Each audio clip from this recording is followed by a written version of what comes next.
Click on subscribe button and don't forget to hit the bell icon.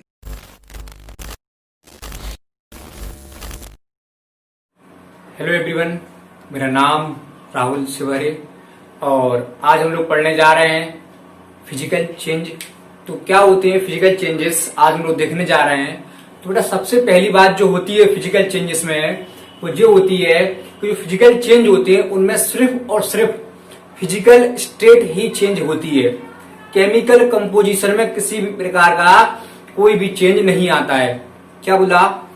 Physical state he change होती है सिर्फ और सिर्फ, उसके केमिकल कंपोजिशन में कोई भी चेंज नहीं आता है। जैसे सपोज करो हम लोग वाटर ले लें और वाटर को बॉयल करें, तो बॉयल करेंगे तो बनेगी उसकी वेपर। तो आपको मालूम है चाहे वेपर हो तो भी फॉर्मूला क्या होगा H2O, और चाहे लिक्विड फॉर्म में हो तो भी फॉर्मूला क्या होगा H2O। या हम ऐसा करते हैं उस H2O को लेके रख दे फ्रिज में और बना दे आइस। तो आइस जो बना है बेटा उसका ही फॉर्मूला क्या होगा H2O, और लिक्विड का भी क्या था H2O। तो सिर्फ और सिर्फ फिजिकल स्टेट ही चेंज हो रही है, केमिकल कंपोजिशन में किसी भी प्रकार का कोई चेंज नहीं आ रहा है। और बेटा अगर ऐसा होता है कि सिर्फ और सिर्फ फिजिकल स्टेट ही इफेक्ट होती है, चेंज होती है, केमिकल कंपोजिशन सेम रहता है, कांस्टेंट रहता है, तो इस प्रकार के सारे चेंजेस आपके कहलाते हैं फिजिकल चेंज। क्या कहलाते हैं? Physical change. तो पहला बात हमने समझ लिया इसमें कि केवल और केवल चेंज होता है क्या? Physical state, chemical composition remain same, पहली बात। अब आपको मालूम है सपोज करो वाटर लिया मैंने, वाटर को मैंने बना दिया आइस में, तो लिक्विड से क्या हुई सॉलिड हो गई। अब आप आइस को बाहर निकालो और जैसे बाहर निकाल के रख दोगे आप फ्रिज से तो वो शुरू हो जाएगा मेल्ट होना, यानी मेल्टिंग ऑफ आइस स्टार्ट हो जाएगी और फिर से वो आ जाएगा किसमें? लिक्विड फॉर्म में आ जाएगा। तो यानी कि मेल्टिंग ऑफ आइस हो गई। बात समझ में आ रही कि नहीं आ रही? मेल्टिंग ऑफ आइस हो गई। तो यानी कि हमने पानी को चेंज किया सॉलिड में और सॉलिड को चेंज कर दिया फिर से पानी में, लिक्विड में, समझ रहे हैं? तो यानी कि जो फिजिकल चेंज होते हैं ये आपके कैसे होते हैं? शॉर्ट लिव्ड होते हैं। कैसे होते हैं? शॉर्ट लिव्ड होते हैं। उन चेंजेस वाली कंडीशन को जब तक आप अप्लाई रखेंगे तब तक वो उस स्टेट में रहेगा, और जैसे ही वो कंडीशन हट जाएंगी वो वापस आ जाएगा। जैसे सपोज करो पानी को रखा था फ्रिज में तो वहां पर कोल्ड कंडीशन थी तो आइस बन गया था, तो जब बाहर निकाल दिया थोड़ी हॉट हो गई कंडीशन तो क्या हो गया? वो मेल्ट हो गया। तो हम पहला बात कहेंगे कि सिर्फ और सिर्फ फिजिकल चेंज जो होते हैं आपके उनमें फिजिकल स्टेट चेंज होती है, केमिकल स्टेट नहीं। दूसरी बात क्या कहेंगे? शॉर्ट लिव्ड होते हैं। कैसे होते हैं आपके?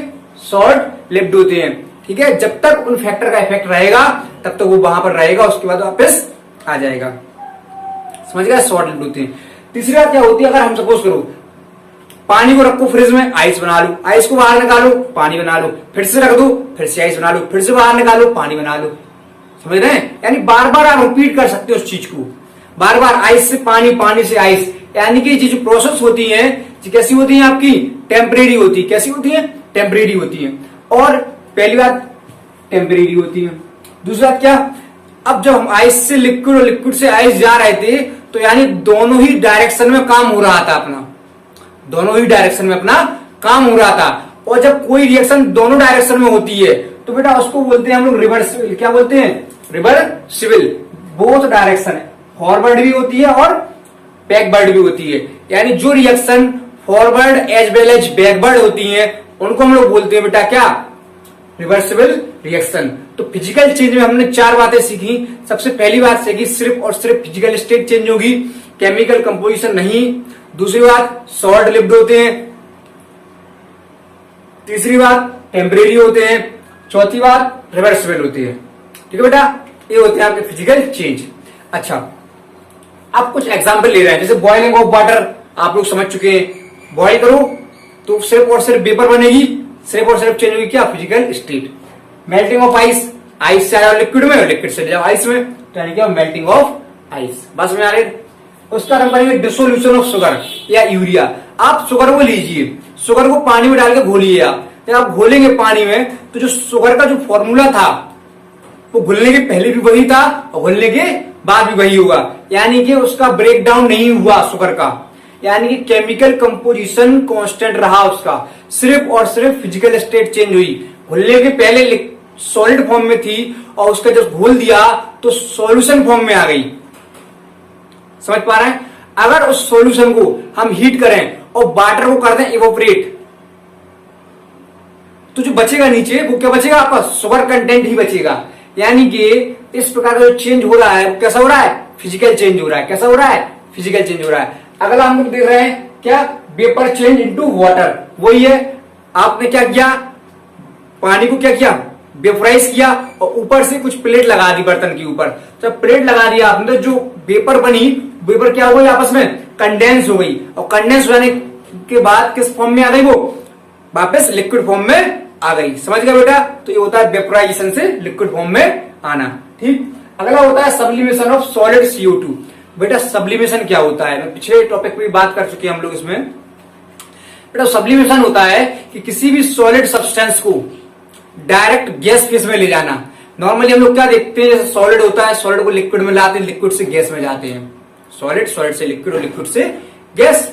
लेकिन अगर ऐसा हो कभी कि डायरेक्ट सॉलिड से गैस फेज में आ जाए तो उसको बोलते हैं हम लोग सब्लिमेशन प्रोसेस। क्या बोलते हैं बेटा, सब्लिमेशन प्रोसेस। सब्लिमेशन में क्या होता है बेटा, सब्लिमेशन का मतलब देखें हम लोग कि जो सॉलिड सब्सटेंस होगा आपका वो डायरेक्ट चला जाएगा किसमें, गैस फेज में। किसमें चला जाएगा, गैस फेज में। जैसे कैम्फर होता है आपका, कैम्फर कपूर, तो आप कैम्फर को जलाइए, आप देखिए सॉलिड पीस लाते हैं आप लोग, जब उसको जला देते हैं आप तो डायरेक्ट चला जाता है वेपर फॉर्म में। तो वो भी क्या है, इस तरीके का सबलाइम कंपाउंड है। क्या है, सबलाइम कंपाउंड है। इस तरीके से जो सॉलिड CO2 होती है उसका भी हम लोग क्या करा रहे हैं, सब्लिमेशन। तो जब सॉलिड थी तब भी फॉर्मूला CO2 था, और जब गैस फॉर्म में आ गई तब भी फॉर्मूला क्या बेटा आपका, CO2। यानी कि फॉर्मूला सेम, यानी केमिकल कंपोजिशन भी सेम, सिर्फ चेंज क्या हुई बेटा, उसकी फिजिकल स्टेट। समझ पाए बेटा। अगला हम लोग बात कर रहे हैं ब्रेकिंग ऑफ बोतल। आपके पास बोतल होती है, नॉर्मली आप लोग देखते हैं कि हम लोग बाहर जाते हैं तो पानी की बोतल लेते हैं पीने के लिए, तो बोतल को पानी को पीने के बाद क्या करते हैं, बोतल को क्रश कर देते हैं, तोड़ देते हैं और फेंक देते हैं उसको। तो बोतल को क्रश किया तो उसमें जो उसका केमिकल कंपोजिशन था बेटा वो चेंज नहीं हुआ, सिर्फ और सिर्फ उसकी फिजिकल स्टेट चेंज हुई। पहले बोतल का शेप था, आपने उसको डिस्ट्रॉय कर दिया, समझ रहे हैं। तो सिर्फ और सिर्फ क्या चेंज हुआ बेटा, physical state, not chemical composition. ठीक है बेटा, इस तरीके से। उसका इवापोरेटिंग ऑफ एल्कोहल है, casting easy in a mould. आप लोग देखिए सिल्वर लाइए, आप लोग कभी कभी देखो सिल्वर की पाइल्स भी देखी होंगी आपने, सिल्वर की रिंग्स भी होती हैं, ईयर रिंग्स भी बनती हैं सिल्वर की, तमाम सारी चीजें बनती हैं सिल्वर की। तो उसमें क्या होता है बेटा, सारा का सारा फिजिकल चेंज है, केमिकल चेंज तो कोई है ही नहीं बेटा। बात समझ आ रही कि नहीं आ रही। तो इस तरीके से बेटा क्या होता है कि जो फिजिकल चेंजेस होते हैं जो आपके रिवर्सिबल होते हैं, शॉर्ट लिव्ड होते हैं, ठीक है बेटा, और टेम्परेरी होते हैं। ठीक, उसके बाद क्या होता है, फिजिकल चेंज जो होते हैं आपके, इनमें सिर्फ और सिर्फ फिजिकल स्टेट ही चेंज होती है बेटा, केमिकल स्टेट चेंज नहीं होती बेटा। अगर हम लोग एक एग्जांपल देखें, इसको बोलते हैं सब्लिमेशन, सॉलिड से डायरेक्ट गैस में जाते हैं, ठीक है बेटा, और जो कंपाउंड जाते हैं उनको बोलते हैं सबलाइम कंपाउंड। ठीक है बेटा। अब हम लोग सपोज बनाएं एक इक्वेशन इस तरीके से, देखो हम लोगों ने ले लिया H2, क्या ले लिया, H2 ले लिया। H2 हमने लिया क्या, सॉलिड, क्या लिया, सॉलिड, यानी आइस लिया, क्या लिया, आइस लिया। जब आइस को हम लोगों ने क्या कर दिया, हीट कर दिया, तो क्या हो जाएगा, मेल्ट। और जब मेल्ट होगा बेटा तो क्या बन जाएगा, वो H2O लिक्विड बन जाएगा। यहाँ पर क्या हो जाएगा, मेल्टिंग हो जाएगी। अगर इसको हम लोग क्या करते हैं, हीट कर दें बेटा, यहाँ पर हीट कर दें इसको, तो क्या बन जाएगी, H2O की वेपर बन जाएगी बेटा। क्या बन जाएगी, वेपर बन जाएगी। अगर इसी वेपर को हम लोग क्या कर दें, कंडेंस कर दें, क्या कर दें बेटा, कंडेंस कर दें, तो कंडेंस होकर क्या बन जाएगी जी, लिक्विड बन जाएगी। और इसी लिक्विड को हम फिर से क्या कर दें, रख दें फ्रीज में, तो क्या हो जाएगी, इसकी फ्रीजिंग हो जाएगी। क्या हो जाएगी बेटा, फ्रीजिंग हो जाएगी। तो यानी आप देख रहे हैं कि एक दूसरे में चेंज हो रहे हैं, टेम्परेरी भी है और रिवर्सिबल भी है। तो अगर हम लोग बात करेंगे H2 से गया किसमें, सॉलिड से लिक्विड में, यानी आइस क्या हो गया, मेल्ट हो गया, तो उसको बोलेंगे हम लोग क्या, मेल्टिंग। क्या बोलेंगे बेटा, मेल्टिंग, मेल्ट हो गया। ठीक है बेटा, मेल्टिंग हो गया। अब लिक्विड से कहा गया बेटा, H2O वेपर में, तो यहां पर क्या हो गई बेटा, बॉइलिंग हो गई, क्या कह सकते हैं, वेपराइजेशन हो गया। यहां पर बेटा क्या हुआ, वेपर से किसमें आ गए, लिक्विड में, तो यहां पर कंडेंसेशन हो गया। क्या हो गया बेटा, कंडेंसेशन हो गया। ठीक है बेटा, इस तरीके से। अब H2O लिक्विड से फिर कहां आ गई, सॉलिड में, तो यहां पर क्या हो गई, फ्रीज हो गई, क्या हो गई बेटा, फ्रीजिंग हो गई। बस में कि नहीं। तो सारे के सारे बेटा जो फेनोमेना है जो एक दूसरे में इंटरचेंज हो रहे हैं, यानी हम लोग कह सकते हैं कि फिजिकल चेंज जो होता है बेटा आपका, वो कैसा होता है बेटा, टेम्परेरी। बेटा आप लोग देख चुके हैं कि इस तरीके से फिजिकल चेंज होते हैं आपके, वो किस तरीके से होते हैं, उसके क्या क्या एग्जाम्पल है बेटा। तो आप पढ़ते रहिए। Thank you.